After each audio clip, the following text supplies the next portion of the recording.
Mr. Austen was a remarkably good-looking man, both in his youth and his old age. During his year of office at Oxford, he had been called the handsome proctor, and at Bath, when more than 70 years old, he attracted observation by his fine features and abundance of snow-white hair. Being a good scholar, he was able to prepare 2 of his sons for the university, and to direct the studies of his other children, whether sons or daughters, as well as to increase his income by taking pupils. In Mrs. Austen also was to be found the germ of much of the ability which was concentrated in Jane, but of which others of her children had a share. She united strong common sense with a lively imagination, and often expressed herself both in writing and in conversation with epigrammatic force and point. She lived, like many of her family, to an advanced age. During her last years of life, she endured continual pain, not only patiently but with characteristic cheerfulness. She once said to me, "Ah, my dear, you find me just where you left me, on the sofa. I sometimes think that God Almighty must have forgotten me, but I dare say He will come for me in His own good time." She died and was buried at Chawton, January 1827, aged 88.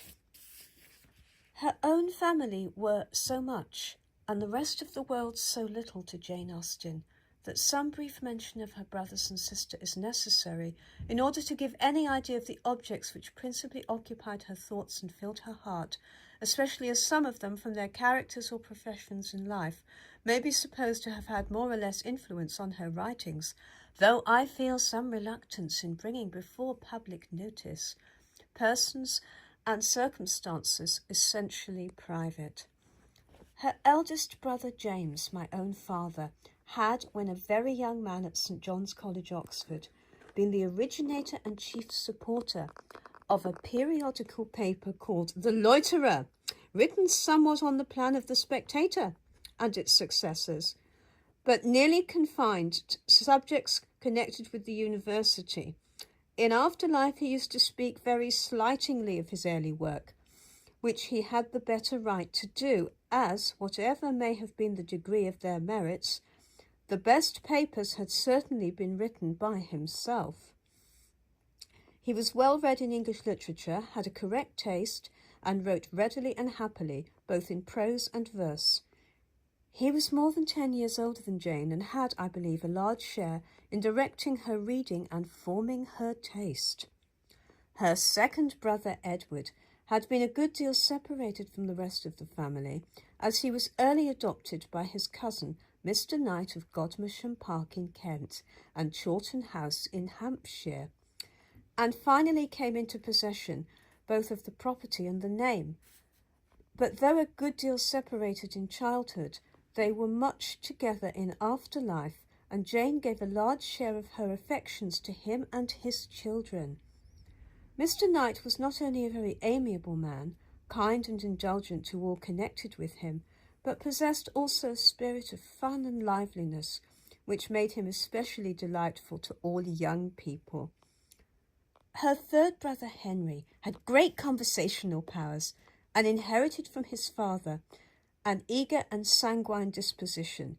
He was a very entertaining companion, but had perhaps less steadiness of purpose, certainly less success in life than his brothers. He became a clergyman when middle-aged, and an allusion to his sermons will be found in one of Jane's letters. At one time he resided in London, and was useful in transacting his sister's business with her publishers.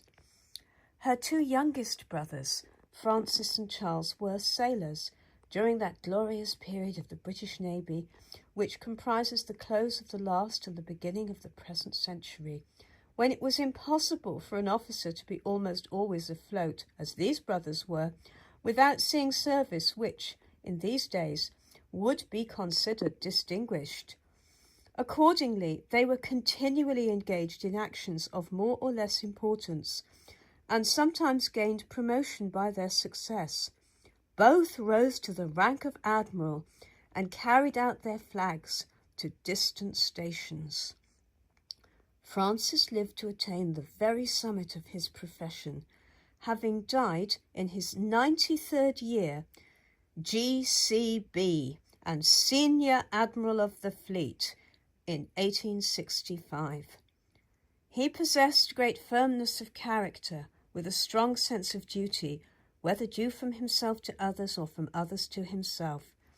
He was consequently a strict disciplinarian, but as he was a very religious man, it was remarked of him, for in those days at least it was remarkable, that he maintained this discipline without ever uttering an oath or permitting one in his presence.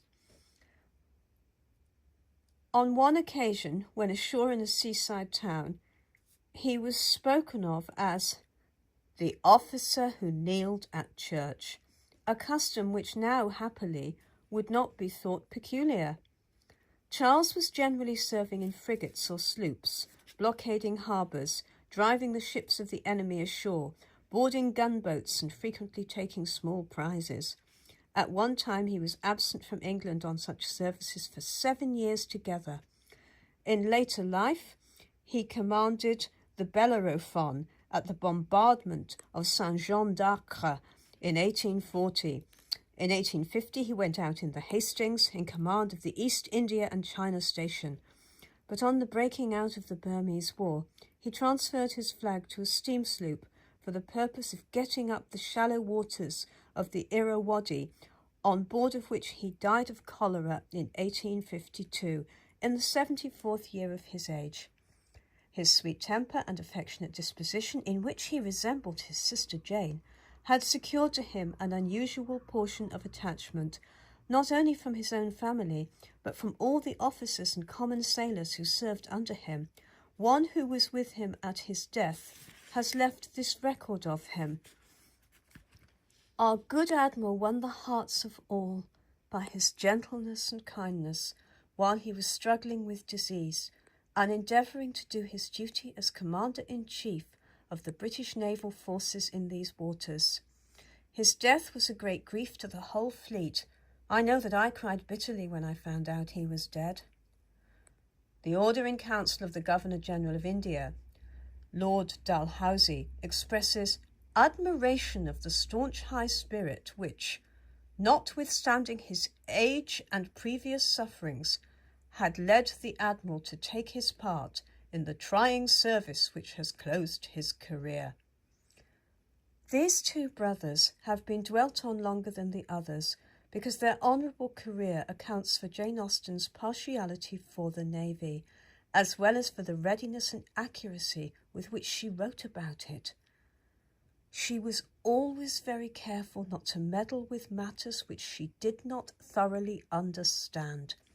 She never touched upon politics, law, or medicine, subjects which some novel writers have ventured on rather too boldly, and have treated, perhaps, with more brilliancy than accuracy. But with sailors and ships she felt herself at home, or at least could always trust to a brotherly critic to keep her right.